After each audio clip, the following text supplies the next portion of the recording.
Beat Demonspawn 21 Faction Wars with only 2 champs.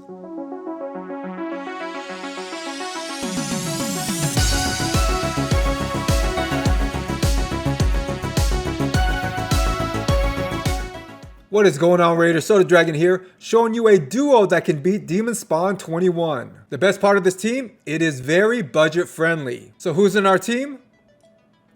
These 2 guys right here. Yes, and the leader spot here is Abyssal, and he's just a rare. And Drexer, you can get him in the Tag Team Bazaar. So pretty accessible team, I would say. Now guys, I want you to think about this duo as the possible core of your team. Now of course, surround them with your strongest champs, but really, this is all you need. One suggestion will be adding in Tanix Hate Flower here.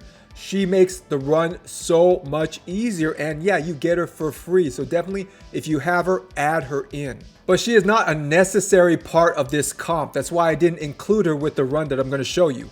Now, she makes the run a lot easier, but is she necessary? No, because a lot of guys will say, well, I don't have her yet. Don't worry about it. She's not necessary. All you need are these 2 champs right here. So how does this team work? Well, firstly, in the lead, we have Abyssal here, and we're using him primarily for his block buffs, debuff on his A1. Now, Booked has a 30% chance to land, and his A1 is an AoE. So the more of those block buffs, debuffs we get up on the enemy team, the less buffs they're going to put up, especially counterattack buffs from those Martyrs and those Valkyries. Plus, we're putting our Abyssal in a stun set, so every time he uses that A1, not only does he have a chance to put up that block buffs debuff, but he has a chance to stun as well. Not to mention, Abyssal has a really nice heal and an increased defense and increased attack in his kit. This guy has got everything. For a rare, he is excellent. So the strategy is use that A1 as much as we can to get those stuns off and those block buffs, debuffs up before those Martyrs and Valkyries put up those counterattack buffs. Now, it's not going to go perfectly. You're going to see sometimes they will put up those buffs, but hopefully not on everybody. If only a few people get those counterattack buffs, that's okay. We just literally don't want the whole enemy team to get the counterattack buffs. And next up, we got Drex, who is available to everybody in that Tag Team Bazaar. He is definitely worth it. So why is this guy good for this particular team? Well, firstly, he just kills the boss on his own. If you can get Drex to the boss, he'll kill the boss. That's how good Drex is. I mean, against most bosses, he's really, really good. But in particular against this boss, yeah, just get him to the boss. That's all you need. So if Abyssal dies, let's say late in the 2nd round, but you're able to get Drex to the boss, then that is fine. Drex will kill the boss. So why is Drex so good in particular against the boss? Well, he has a passive that puts up an HP burn against anyone that hits him, or at least he has a high chance to, which is really, really powerful. So even being hit, he has a chance to apply that debuff. So even if he's stunned, slept, feared, whatever, if someone hits him, they have a chance to get that HP burn off. Now that's percentage-based damage, and typically percentage-based damage is really powerful against bosses with huge HP pools. And against enemy waves as well, Drex is really good because he has an AoE provoke. So he's making people attack him, and what happens when they attack him? They get HP burn. So eventually it's going to spread that HP burn around the whole enemy team. Now you guys might think, well, isn't Abyssal a bad choice against counterattackers because his A1 is an AoE? That means if the whole enemy team has counterattack up, he's forced to use his AoE and hit everybody. Now he's going to get 5 counterattacks. And that is true, but remember, Abyssal also has an A2 and an A3 that do not hit.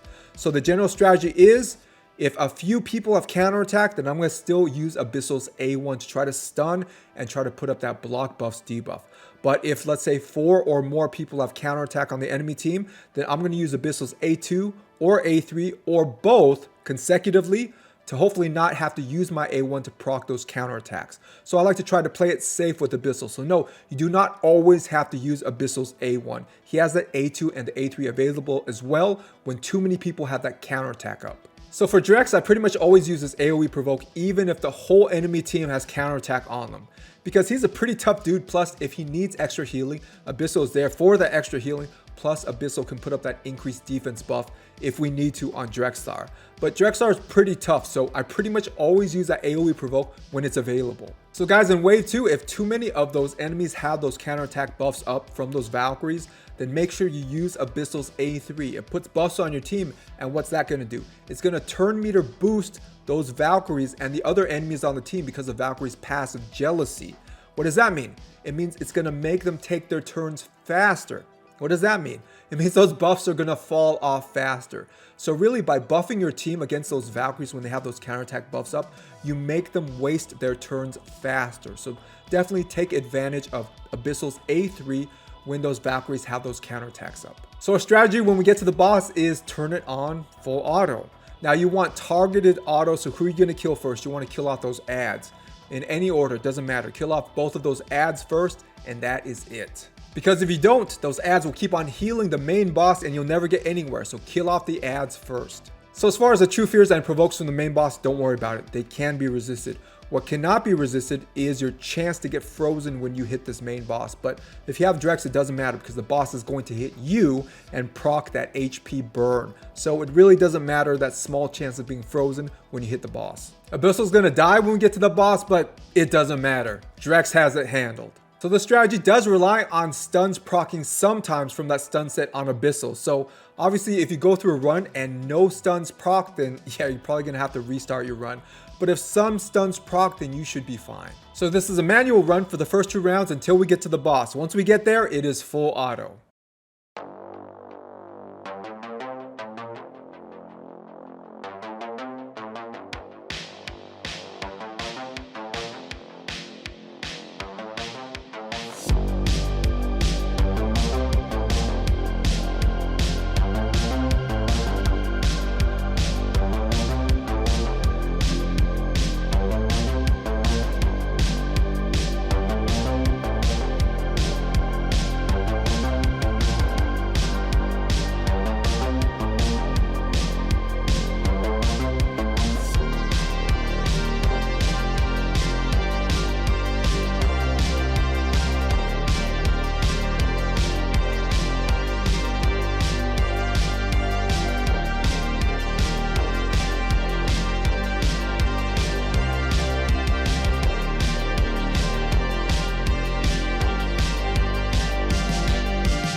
Alright guys, on to everyone's gear stats and mastery, starting with Abyssal here. So how have I geared him? I have him in a stun set and an immortal set. On to his total stats. So I have his HP at 67,000, I have his attack at 1600, defense at 2300, speed 179, crit rate 31%, crit damage 123%, resist 242, and accuracy 239. So what stats are most important for our Abyssal? Well, firstly HP, because he will be taking counterattacks. There's no way around it. You will take some counterattacks, so make sure you have enough HP to outlast those counterattacks. Next up is the speed. I would recommend probably faster than 179. Here's why. 179 is good enough to take 2 turns, at least in the first wave, before those martyrs take their first turn. So that gives me 2 chances to stun and 2 chances to put up those block buffs, debuffs up. Now against wave 2, he is not fast enough to get 2 turns off against those Valkyries, even without buffs. We're not talking about the jealousy passive or anything.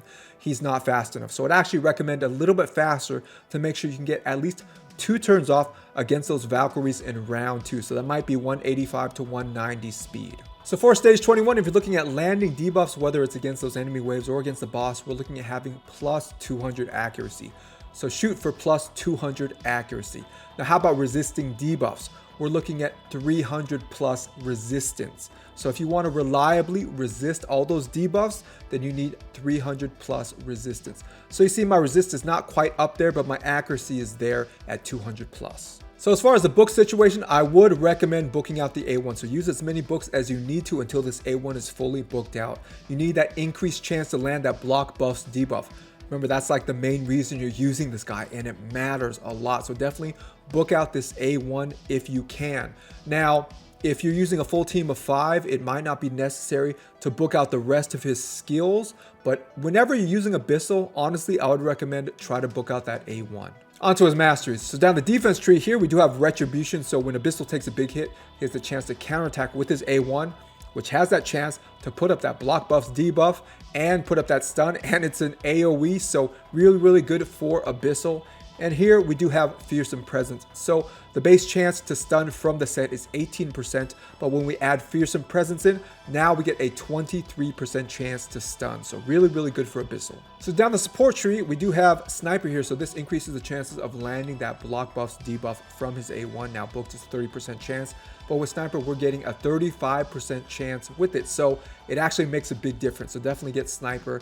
And here we do have Master Hexer. So this potentially extends the duration of that block buffs debuff by 1 turn. So once again, really good for maximizing that A1 block buffs debuff. Next up, guys, we got Drexer. So how have I geared him? I have him in a regeneration set and an immortal set. Onto his total stats. So I have his HP at 70,000, have the attack at 1900, defense 3600, speed 212, crit rate 32%, crit damage 99%, resist 289, and accuracy 242. So as far as books for Drexer, if you're primarily using him against bosses, then yeah, he really doesn't need books because his passive here, which is why you're using him, still has a really good chance to HP burn attackers 55% unbooked. Now it does gain a benefit when you book him, but not really needed against bosses. So yes, you can save your legendary books if you're using Drex against bosses. Now, if you're using Drex against enemy waves as a CC champ, that is a crowd control champ, then yes, he does benefit here from the addition of books being used. So you get a higher chance to provoke. So it really depends. Are you using your Drex as a crowd control champ against enemy waves? Then yes, he would benefit from books. But if you're just using him against bosses, then really no need to book him. Another option, if you do want to use Drex as a crowd control champ, but you want to save your legendary books, is to pair Drex with an AoE HP burner. So throw out those AoE HP burns out first, and then have Drexer here use his A2, and that chance to provoke increases to 100%. Onto his masteries. So down the offense tree here, we do have Giant Slayer. So we're getting bonus damage based off enemy max HP. And since Drex has a triple hitting A1, we have a slightly higher chance to get that bonus damage because of that triple hitting A1 than if we use something like War Master. So if you have a champ with a triple hitting or quad hitting A1, he would benefit slightly from using Giant Slayer, getting that extra chance to proc the bonus damage. So here down the support tree, we do have Sniper, so we're increasing the chances of landing Drexer's HP burn because none of his moves have a 100% chance to land that HP burn. So Sniper increases everything by 5%. And here we are potentially extending the duration of those HP burns from 2 turns to 3 turns. Alright guys, that is it for today. I hope this video has given you the core of who you need to beat Demonspawn Faction Wars 21.